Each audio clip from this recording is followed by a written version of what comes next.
6:52, time for the morning sprint. We start with some breaking news in the U.S. Senate. Wisconsin Senator Tammy Baldwin officially announcing she's running for re-election.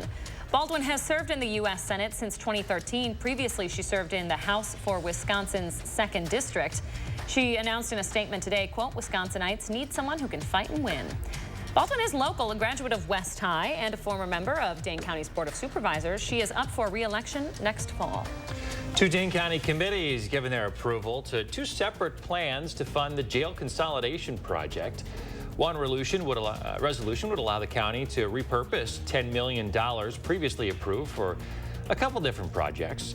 The other would allow the county to use around $10 million in bonds to cover the cost. The county board will review the proposals and perhaps vote next week. A candlelight vigil planned tonight for 2 northwestern Wisconsin police officers killed during a traffic stop last weekend.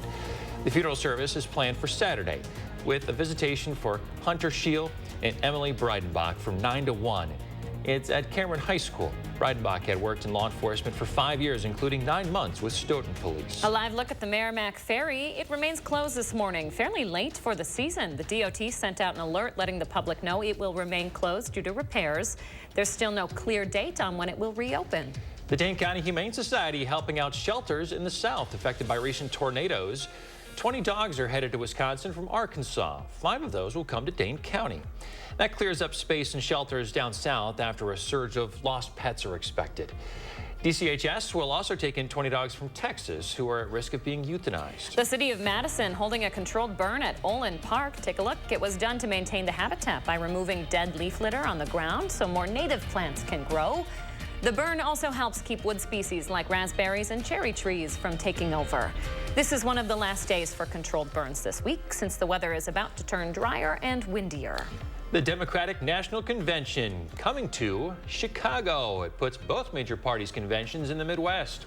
Chicago beat out Atlanta and New York. Governor Evers, along with Senator Tammy Baldwin, praised the decision. It'll be the closest the conventions have been together since 1972 when they were in Miami Beach, Florida. You ever wonder what happens to the things people leave in unclaimed baggage? Sure. Well, in Alabama, you're about to find out with the new museum that's going to store some of these oddities. The store has received its merchandise from major airlines since the 70s. It's going to feature more than 100 rare items, including suits of armor, Egyptian artifacts, and shrunken heads. A little different from what's in my luggage. Good morning, 5 minutes away from 7 o'clock. What we're going to be dealing with is some wind today. Right now, they're not too bad, but as that sun comes up, the winds will continue to increase. We're starting out mild. Haven't been below 60 yet in Madison, 57 right now in Janesville, 62 in the Dells.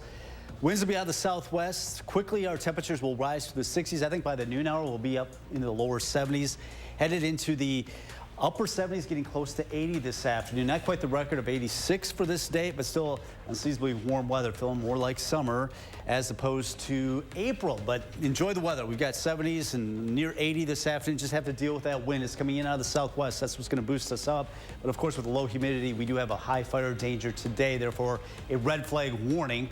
First warm forecast 80 today and tomorrow, a record-setting 80 tomorrow if we reach that benchmark. 77, so still warm on Friday. Saturday, we do have a cold front that'll arrive. That'll bring us some showers and thunderstorms. Looks like a fairly wet Saturday. Then we turn much cooler going into a Sunday.